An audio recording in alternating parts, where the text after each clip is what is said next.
അപ്പൊ ഇന്ന് നമ്മുടെ പറമ്പിൽ നിന്ന് കിട്ടിയിട്ടില്ല കമ്പിളി നാരങ്ങയാണ് കേട്ടോ. ഇപ്രാവശ്യം കഴിഞ്ഞ പ്രാവശ്യത്തെ പോലെ കുറെ പിടിച്ചിട്ടുണ്ട്. അപ്പൊ ഞാൻ പോയി 2-3 പിച്ചിക്കൊണ്ട് വന്നു. അപ്പൊ നമുക്കിതൊന്ന് പൊട്ടിച്ചു നോക്കാമേ.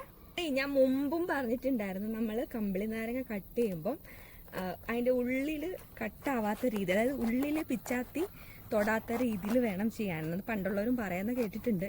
എങ്കിൽ അങ്ങനെ ടച്ച് ചെയ്ത കയ്പാകും എന്നാണ് പറയുന്നത്. അതിന്റെ സയന്റിഫിക് ആയിട്ടുള്ള കാര്യങ്ങളൊന്നും അറിഞ്ഞുകൂടാ. പക്ഷെ ഇങ്ങനെ വേണം കട്ട് ചെയ്യാൻ, അതായത് അതിന്റെ ഉള്ളിൽ പിച്ചാത്തി കൊള്ളാൻ പാടില്ലെന്നാണ് പറയുന്നത് കേട്ടോ. അപ്പൊ ആദ്യം 2 സൈഡ് ഇങ്ങനെ കട്ട് ചെയ്യുക.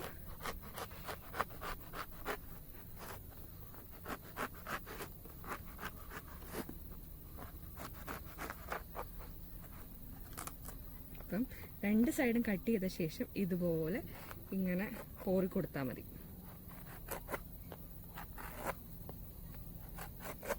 പിന്നെ നമ്മളിങ്ങനെ കൈകൊണ്ടിങ്ങനെ പൊളിച്ചാണ് എടുക്കാറുള്ളത്.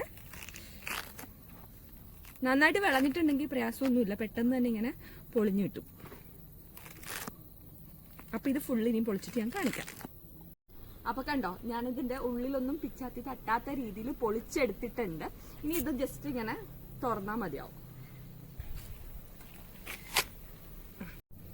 കണ്ടോ, ഞാൻ നേരത്തെ നമ്മുടെ പേജിൽ ഒരു വീഡിയോ ഇട്ടിട്ടുണ്ടായിരുന്നു, ഇതുപോലെ പിങ്കും വൈറ്റും കൂടെ വരുന്നൊരു കോമ്പിനേഷനിലുള്ള ടൈപ്പാട്ടോ. ഈ അങ്ങനത്തെ ഒരു വെറൈറ്റിയാണ് ഈ കമ്പിളി നാരങ്ങ.